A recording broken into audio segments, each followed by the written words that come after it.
Доктор Трифуновска, како овие временски услови, ниските температури и снегот влијаат врз здравјето? Имаме ли појава на вирози и настинки? Значи, овој период, односно сезона на настинки и грипови, овој период поизразени се. Значи, пациентите треба да припазуваат, да внимаваат на зголемена температура штом се јави. Главоболки, болки по телото, течење на носот, затнат нос, други некои болки, изнемоштеност, малаксалост и при некои такви појави да се јават на својот лекар. Дали антибиотската терапија помага за намалување и отстранување на проблемите од вирусните инфекции, настинките или грипот? Значи, антибиотската терапија не помага ни при настинки, ни при грипови, тоа се два различни ентитета, односно две различни состојби. Зашто не помага? Не помага затоа што причинителот на настинките и гриповите представуваат вирусите. Антибиотиците немаат никакво дејство на вирусите, односно можат да направат само негативни последици. Последиците се во смисол на намалување на имунитетот на пациентот. Тоа значи дека ја уништуваат нормалната микрофлора, односно ги уништуваат бактериите што се корисни за организмот. Значи ние имаме бактерии што ни представуваат одбрана, односно не бранат и не чуваат. Тоа се нашите војници што не чуваат од бактерии и од други болести. Како да се заштитат граѓаните од овие инфекции, настинки во овој зимски период? Дури и Светската здравствена организација на највисоко ниво се бори со овие, посебно со гриповите, зашто се по голема група на болести и треба тука да размислуваме прво и првенствено кон превенција.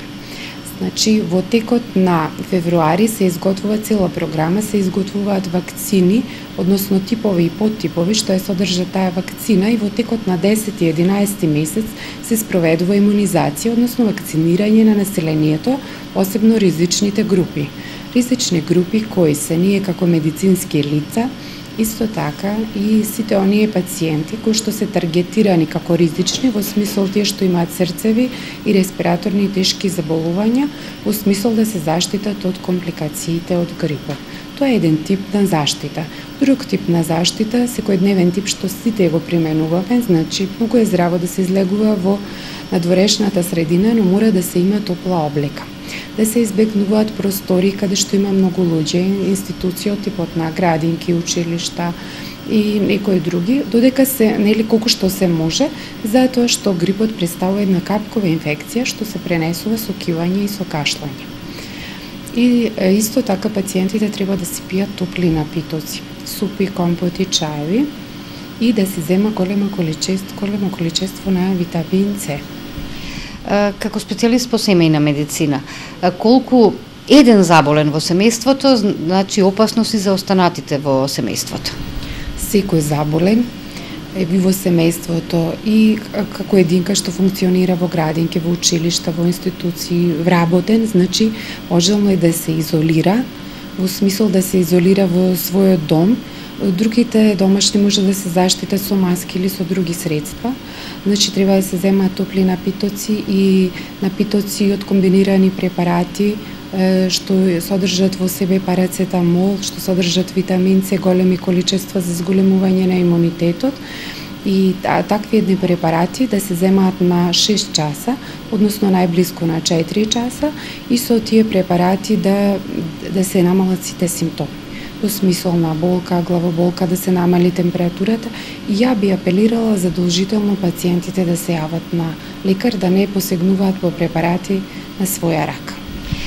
Имате ли зголемен број на пациенти во овој период од годината?